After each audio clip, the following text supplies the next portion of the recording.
The IRS just quietly released a new rule for 2026, and it could save you $4,500 if you act before April. But here's the catch. 99% of people are using the wrong strategy. In this video, I'm going to show you the exact math behind this hidden tax loophole.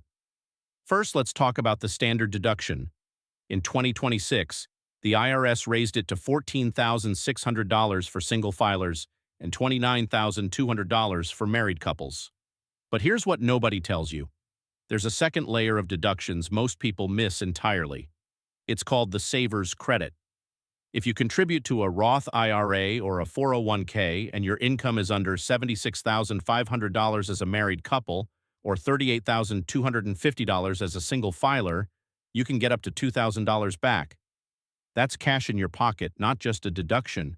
But wait, combine that with the new child tax credit expansion for 2026, which now offers up to $2,500 per child, and you're looking at potentially $4,500 or more in tax savings. Here's the step-by-step. Number 1. Max out your 401k or IRA contributions before April 15th. Number 2. File for the Saver's Credit using Form 8880. Number 3. Claim the full child tax credit if eligible. Most people don't do this because their accountant doesn't tell them. Why? Because it takes extra paperwork. But you're not most people. You're watching this video. If you want my free spreadsheet that calculates your exact savings, check the link in the description. And watch the next video where I reveal the number one mistake that costs Americans $8,000 a year in hidden fees.